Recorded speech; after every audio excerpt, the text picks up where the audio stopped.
Hello বন্ধুরা, সবাই কেমন আছেন? আশা করছি সবাই ভালো আছেন, ভালো থাকবেন। তো সুনিতা মান্ডি কুকিং উইথ সুনিতার চ্যানেলে আজকে এই যে একটা বেগুন নিয়েছি। ওই বেগুনটা মাখবো আমি, মানে পুড়াবো না, আমি ভাজা করে বেগুনটা ভাজা করব, তারপরে মাখবো কিভাবে সেটাই আপনাদের সামনে দেখাবো আর কি। অনেকে তো পুড়িয়ে রসুন ফসুন পুড়িয়ে তারপরে ইয়ে করি, মানে বেগুনের মধ্যে রসুন ঢুকিয়ে লঙ্কা ঢুকিয়ে। আমি সেভাবে না, আমি নর্মাল প্লেন বেগুন ভাজা করব, ভাজা করে ওই পেঁয়াজ রসুন দিয়ে মাখবো। তো সেটাই কিভাবে করব সেটাই দেখবেন আর কি। ঠিক আছে, আমি আমার বেগুনটা কেটে নিই। এই যে বটিটাও নিয়ে এসেছি।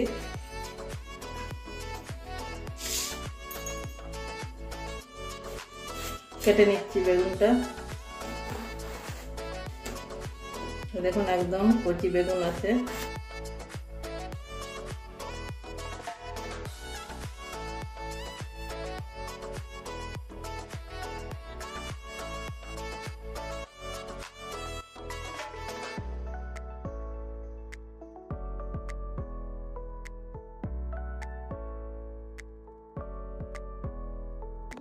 বেগুনটা কেটে ধুয়ে নিয়ে এসেছি।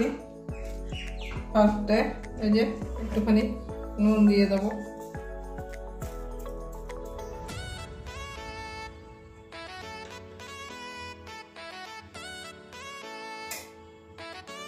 নুন হলুদ দিয়ে দিচ্ছি।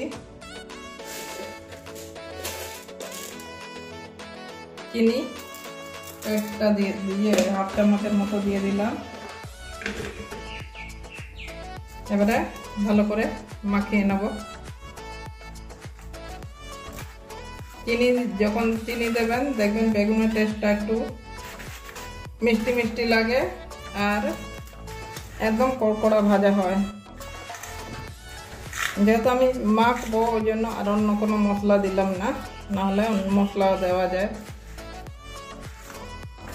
পেঁয়াজ রসুন দিয়ে শুকনো লঙ্কা কাঁচা লঙ্কা দিয়ে মাখবো, ওই জন্য ভালো করে এই যে চিনিটা এইভাবে ঘষে ঘষে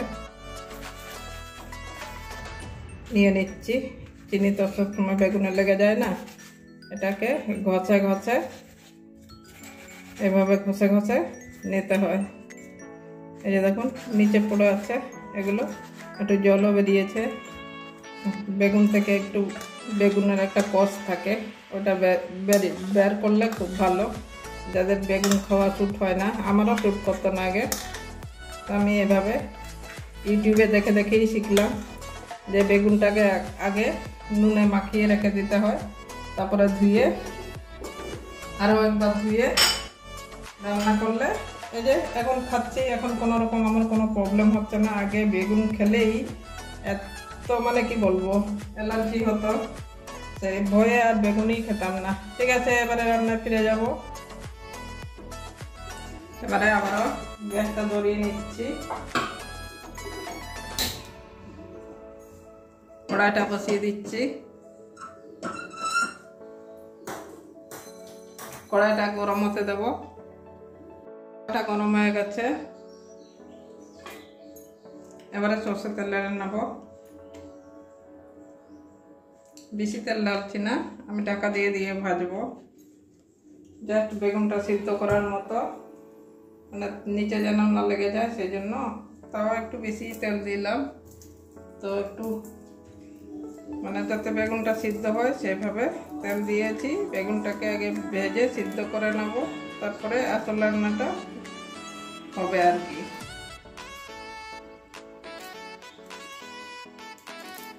তেলটা গরম হোক, আমি এবারে বেগুনটা ভেজে নেব।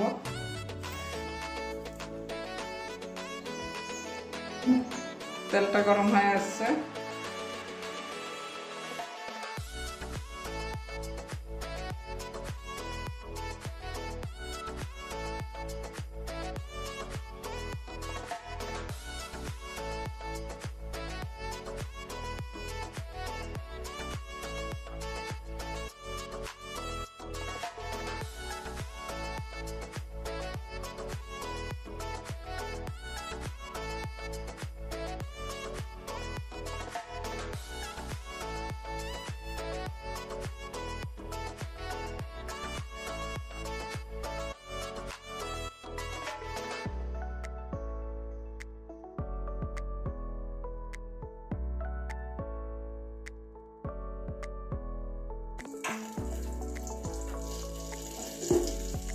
বন্ধুরা এবারে ঢাকনা খুলছি। আমার বেগুনটা একদম নরম হয়ে গেছে। এই দেখুন, এই যে এই সাইডটা ভাজা হয়ে গেছে, তাও উল্টিয়ে দিচ্ছি। দেখুন একদম নরম হয়ে গেছে। এই যে একটা মানে দেখাচ্ছি, এই যে দেখুন একদম নরম হয়ে গেছে। তাও আবারও কিছুক্ষণের জন্য ঢাকা দিয়ে দেবো। ওই সাইডটা একটু যদি কাঁচা থেকে থাকে তাহলে ওটা সিদ্ধ হয়ে যাবে। এবারে আবারও ওই দিকটা আমার 2-3 মিনিটের পরে দেখুন একদম লাল লাল হয়ে গেছে। ওই দিকটাও দেখুন লাল লাল হয়ে গেছে, আর তেলটাও বেঁচে গেছে অনেকটাই। এবারে গরম হয়ে গেছে ঢাকনাটা। এবারে এই ঢাকনা যেটা দিয়ে ঢাকা দিয়েছিলাম ওটার মধ্যে তুলে রাখছি।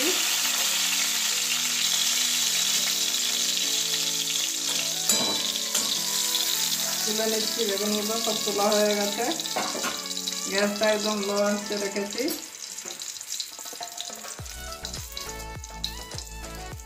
এই যে এটা দিয়ে কাঁটা চামচ দিয়ে একটু এভাবে সব মাখিয়ে নেব।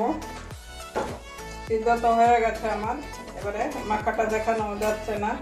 আমি সবসময় বলি যে আমার রান্নাঘরটা ছোট, যার জন্য আপনাদেরকে কিছু দেখাতে পারছি না, আমার মুখটাও দেখাতে পারছি না। তো মানে আমার মুখটা না দেখলে তো আপনারা বিশ্বাস করতে পারছেন না কে রান্না করছে কে রান্না করছে না। মুখটা দেখানোই উচিত, কিন্তু আমার উপায় নেই বন্ধুরা, কি বলবো। আপনারা যদি দয়া করেন তাহলে কোনোদিন যদি আপনাদের আশীর্বাদে যদি একটু আমার মুখটা দেখাতে পারি আপনাদেরকে, তাহলে খুবই উপকার হব। এই দেখুন কাঁটা চামচ দিয়ে এইভাবে মাখিয়ে নিয়েছি।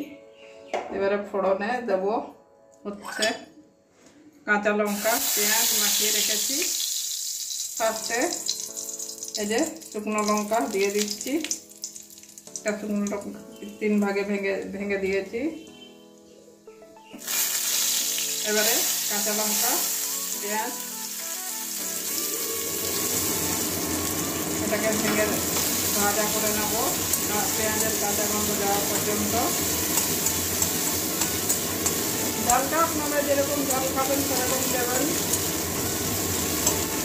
আর এই যে মাখাটাকা জিনিসগুলো না একটু ঝাল ঝাল না হলে ভালোও লাগে না।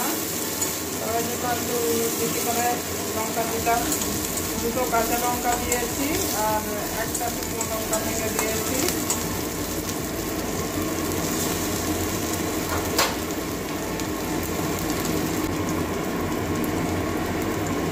বন্ধুরা পেঁয়াজ ভাজা হয়ে গেছে। এই যে রসুন কুচি দিয়ে দিচ্ছি।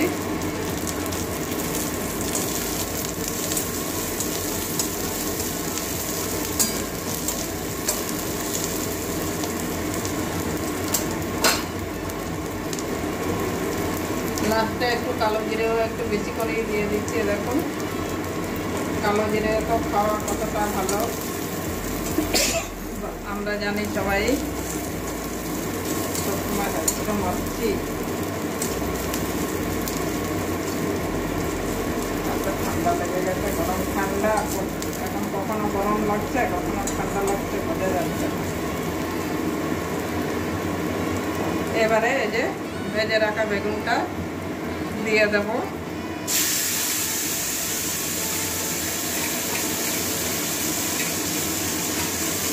এইভাবে বন্ধুরা একবার বানিয়ে খেয়ে দেখবেন।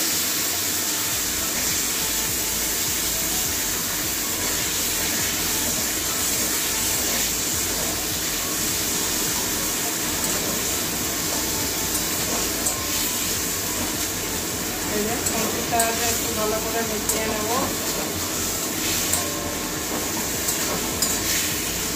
আপনার লোক বুঝে করবেন। আমরা অল্প লোক আছি তাই একটা বেগুনই করলাম। তো আপনারা যেরকম ফ্যামিলিতে যে যতজন লোক আছেন সেভাবে করবেন। এগুলো একদম উপযুক্ত খাওয়ার। এই বেগুন ভাজা দিয়েই মানে আপনাদের পুরো এক সালা লাভ শেষ হয়ে যাবে।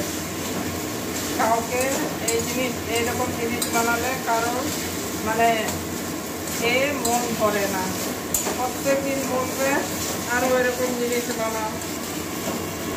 সব কিছুই ঠিকঠাক আছে বন্ধুরা, একটুখানি নুন কম লাগছে দেখলাম, একটুখানি হাতে করে নুন নিয়ে একটু দিয়ে দিচ্ছি। বন্ধুরা আপনারা কি ভাবছেন জানি না, কিন্তু আমার রান্নাগুলো যেভাবে আমি রান্না করছি, যেটা দেখাচ্ছি, আপনারা অবশ্যই এইভাবে একবার খেয়ে দেখবেন। আর যদি এইভাবে আমি যেভাবে করছি সেভাবে খেয়ে দেখার পরেও যদি আপনাদের যদি জিনিসটা যদি টেস্ট না লাগে, তখন আমাকে মানে কি বলবো, আমাকে আর লাইক করতে হবে না, আমার ভিডিও দেখতে হবে না, আপনারা ডিসলাইক করে দেবেন। তো অবশ্যই করে দেখবেন, খাবেন, তারপরে যদি ভালো লাগে তবেই আমাকে লাইক করবেন। লাইক তো করেন না, সাবস্ক্রাইব তো ছেড়েই দিয়েছেন, অনেক লোক পাশেই আসছেন না, আমার মুখটা দেখতে পাচ্ছেন না বলে। কিন্তু একবার করে দেখবেন, করে খেয়ে তারপরে আমাকে বলবেন, কমেন্ট করবেন। আগে করতে হবে সেটাও আমি বলছি। আর আমি একটাই প্রবলেম বলবো, আমার রান্নাঘরটা সত্যিও ছোটো। কাছাকাছি বন্ধুরা, কেউ যদি কাছাকাছি বন্ধুরা আছেন আমার সাবস্ক্রাইবার, তো অবশ্যই আসবেন। আমি তো যেহেতু রান্না করি, আপনাদেরকে যা পারবো রান্না করে একদিন খাইয়ে দেবো, সেটাই আর কি। দেখবেন আমার রান্নাঘরটা কত বড় না ছোটো আছে। তো ঠিক আছে বন্ধুরা, আমি নামিয়ে একটা প্লেটের মধ্যে বেড়ে দেখাচ্ছি। বন্ধুরা আমার ভাজা বেগুন মাখা হয়ে গেছে, মানে ভাজা বেগুনটাকেই আবারও ভাজলাম, কাঁচা পেঁয়াজ, কাঁচা রসুন, লঙ্কা দিয়ে ভাজলাম। তো অবশ্যই দেখবেন। আমি এবারে নামিয়ে নিচ্ছি, গ্যাসটাও নিভিয়ে দিলাম। তো বন্ধুরা দেখলেন এই যে বেগুন ভাজা, ভাজা বেগুন মাখা আর কি। আবারও মাখা তো ঠিক না, এটা ভাজা বেগুনই আবার ভাজা করলাম, কাঁচা পেঁয়াজ, কাঁচা লঙ্কা আর কালো জিরে দিয়ে ভেজে আবারও ভাজলাম। তো ভাজা বেগুনের উপরে ভাজা হলো। তো কেমন হয়েছে অবশ্যই কমেন্ট করবেন। আর ভালো লাগলে পুরনো বন্ধুরা অবশ্যই একটা লাইক তো দেবেন। এত বছর ধরে ভিডিও